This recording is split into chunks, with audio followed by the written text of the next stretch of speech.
I have no idea what's going on. We've lost the plane.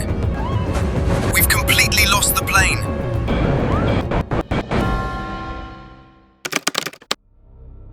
Imagine sitting inside one of the most advanced airliners ever built.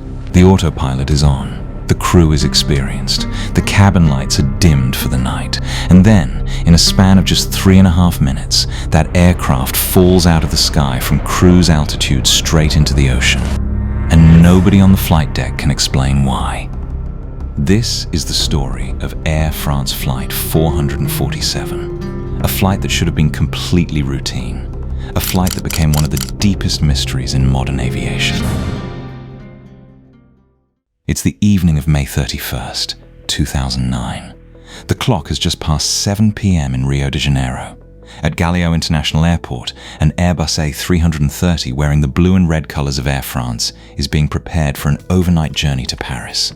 The route is long, roughly 6,000 miles across South America, out over the open Atlantic, past the bulge of West Africa, and finally up into European airspace. A flight like this takes nearly 12 hours. The aircraft itself is essentially brand new by airliner standards. An Airbus A330200, Air France's pride. It had received a deep maintenance overhaul just weeks earlier, in April of 2009. Around 19,000 hours of flight time on the airframe, 2 reliable General Electric CF6 engines under the wings, no outstanding technical issues, nothing in the logbook to hint at what was coming. In the back, 216 passengers settle into their seats, families, business travelers, tourists heading home. Almost 30 different nationalities, most of them French, Brazilian, and German. Now here's a detail that matters. An Airbus A330 is normally flown by just 2 pilots, but the Rio to Paris leg lasts longer than the 10 hours a 2-person crew is allowed to work without rest. So for this flight, Air France assigns 3 pilots, a captain and 2 first officers, so they can rotate breaks during the night. Let me introduce them. The captain, Marc Dubois, 58 years old, a veteran. Nearly 11,000 flight hours behind him, more than 6,000 of those in command. Around 1,700 hours specifically on the Airbus A330. The relief first officer, David Robert, 37 years old. Over 6,000 flight hours total, with about 4,500 on this exact aircraft type. He'd be flying from the left seat tonight. And the first officer, Pierre-Cédric Bonin, 32 years old. Almost 3,000 flight hours, but only 87 of them on the A330. The least experienced of the 3 on this airframe. 3 pilots. 1 quiet night flight. What could possibly go wrong? At about 7:30 p.m. local time, Flight 447 lifts off into the Brazilian evening sky. The takeoff is textbook. The climb is smooth. The aircraft turns out toward the Atlantic and begins its long crossing. Once the jet passes 20,000 feet, the relief first officer steps out of the cockpit to start his rest period. That's how the rotation works. The captain takes the left seat, and Bonin, the junior pilot, settles into the right. The plane levels off at flight level 350, 35,000 feet. The autopilot is doing the work. The cabin is calm. For the next couple of hours, this is the most ordinary flight in the world. Then, at 1:35 in the morning, Flight 447 crosses into oceanic airspace northeast of South America. And here, geography starts working against them. This part of the Atlantic, at this time of year, is dominated by something called the Intertropical Convergence Zone. Picture a belt that wraps around the planet near the equator, where warm, moist air from the north and south slam together. The result is towering thunderstorms, sometimes hundreds of miles wide. And the worst part? At night, in this region, the storms don't always produce the lightning you'd expect. On a weather radar screen, they can look weaker than they really are. Pilots fly around them whenever possible, but you can't always see exactly how big the threat is until you're closer. Flight 447 is now heading directly toward a wall of these storms. The pilots discuss climbing higher, up to flight level 370, to try to get above the weather. But there's a problem. The air outside is warmer than expected at altitude, and warm air is thin air. The wings can't generate enough lift up there. They're stuck at 35,000 feet. They dim the cockpit lights and switch on the external landing lights to peer into the dark. Looks like we're going into the cloud layer. Would have been nice to climb.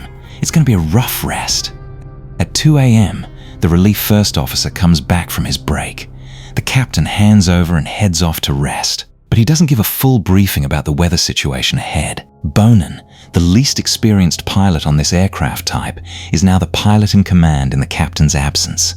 He explains to his colleague that they couldn't climb and that turbulence is coming. A few minutes later, they warn the cabin crew, expect rough air in about 2 minutes. The turbulence arrives, moderate but manageable. The wings rock gently. Bonin adjusts the weather radar to a more sensitive setting and decides to deviate 12 degrees left of their planned course to avoid the worst cells. And then, 2 minutes later, they fly into an updraft. A kind of soft hiss, almost like sand against the windshield. Ice crystals. Microscopic, but in massive concentrations. These crystals start hitting the pitot tubes. Let me explain what a pitot tube is, because this single component is at the heart of everything that's about to happen. A pitot tube is a small, forward-facing probe on the outside of the aircraft. As the plane moves through the air, that air rams into the tube. By measuring how hard the air is pushing in, the aircraft's computers calculate one of the most basic and most important numbers in flight: airspeed. Everything from Mach number to vertical speed to altitude calculations depends on it. The A330 has 3 pitot tubes, one for the captain, one for the first officer, and one for backup instruments. Each has built-in heaters to melt off normal ice. But on this night, the ice crystals are coming in so fast that they overwhelm the heaters. All 3 pitot tubes clog. And the moment they clog, the air can no longer enter, which means the measured pressure drops, which means the airspeed reading collapses. In a matter of seconds, the displayed airspeed plunges from 275 knots to 139 knots. The aircraft hasn't actually slowed down. The instruments have simply gone blind, and the airplane reacts.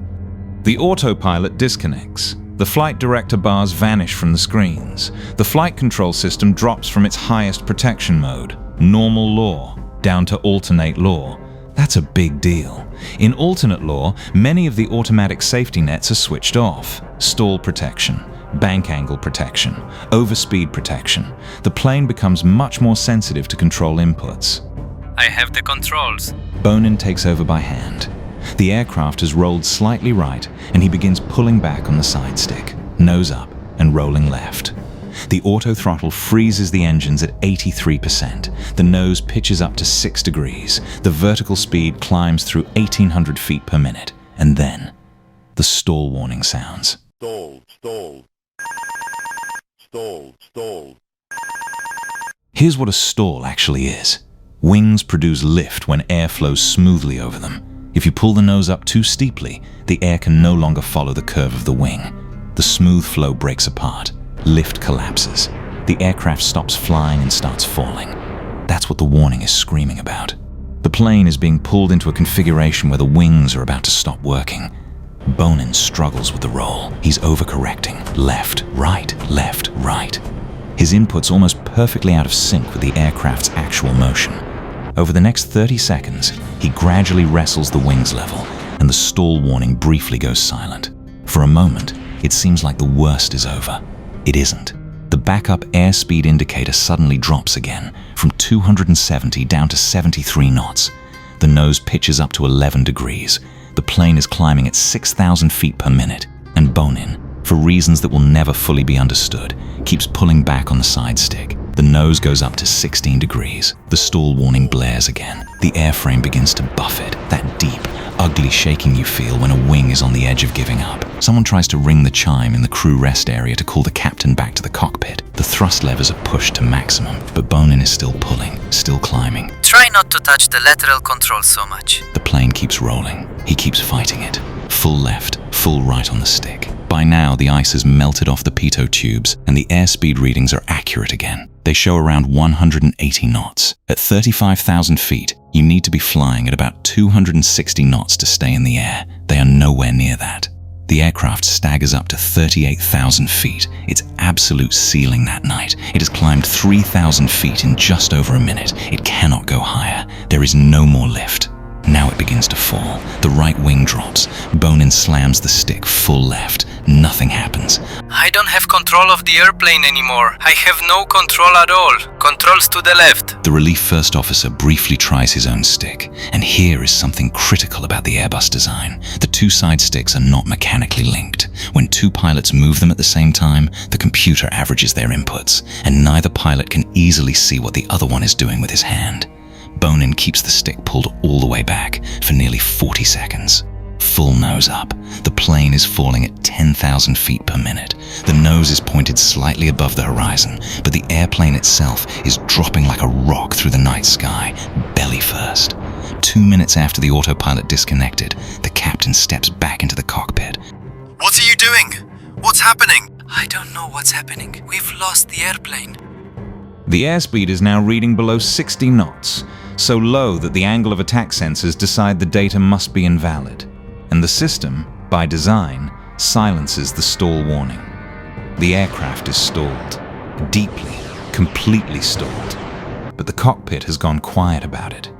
Then someone briefly pushes the nose down. The angle of attack improves just slightly. The sensors come back online, and the stall warning, confusingly, counterintuitively, starts screaming again, exactly when the pilots are doing the right thing. I have the feeling we're going too fast. Bonin deploys the speed brakes. The relief first officer tells him to retract them. He does. The nose pitches around. The plane keeps falling at 10 to 15,000 feet per minute. We're passing flight level 100. 10,000 feet. They have already lost 28,000 feet of altitude. Wait! I have the controls. The first officer takes over, but Bonin never releases his stick. Both pilots are now flying the airplane at the same time, in opposite directions, and the computer is averaging them. Climb, climb, climb, climb. I've been pulling all the way back the whole time. That sentence is the moment everything becomes clear. The relief first officer finally understands what's been happening for the past 3 minutes. No, no, no. Don't climb. Down, down. He pushes his stick forward. Bonin keeps pulling back. The captain, standing behind them, watches. Controls to me. Give me the controls. For 7 precious seconds, the nose comes down, the airspeed comes alive, the recovery is theoretically possible, but then Bonin pulls back on his stick again. Dual input. The system announces. The nose comes up to 16 degrees. At 2,500 feet, the ground proximity warning blares through the cockpit. Pull up, pull up, pull up. Both pilots pull. Bonin pushes the override button to lock out his colleague's commands. The plane is still falling. We're going to crash. This can't be happening.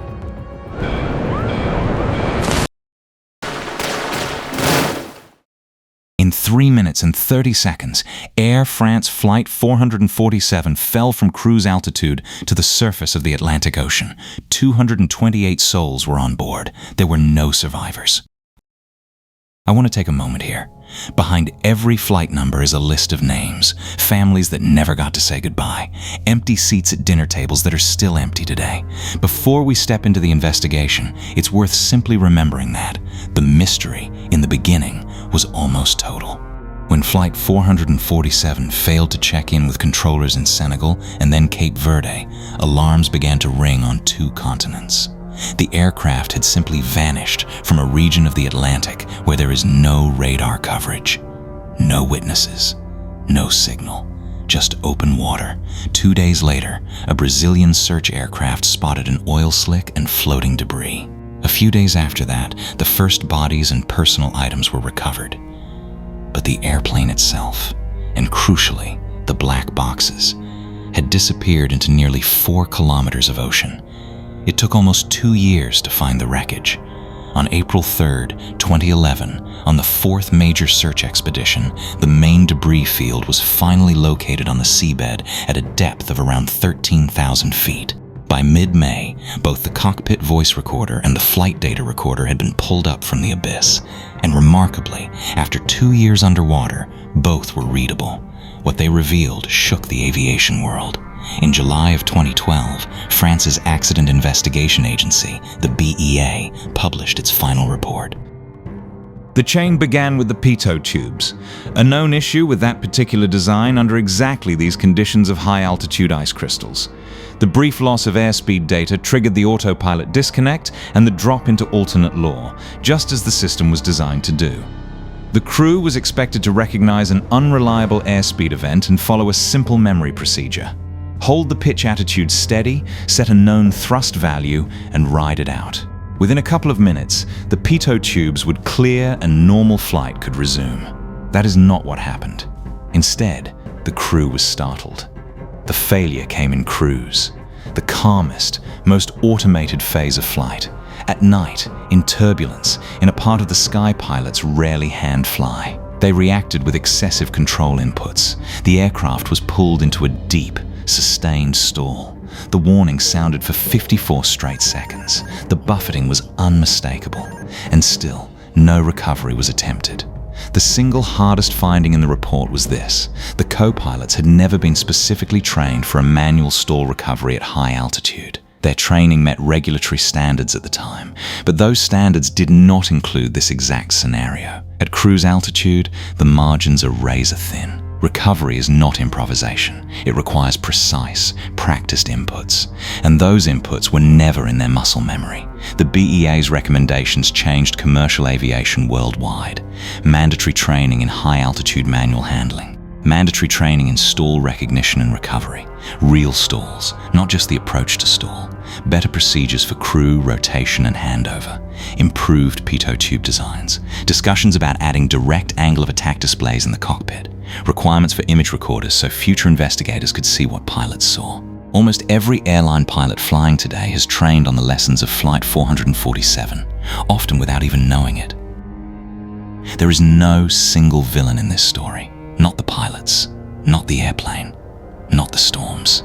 It was a chain, a small technical failure, a stressful environment, a gap in training, a misunderstood instrument response, and a cockpit design where two people could fight each other on the controls without knowing it.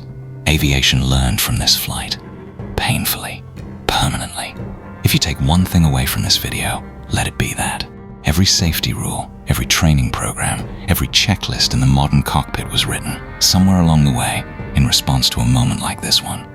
We owe it to the people on board Flight 447 to remember what their flight taught us.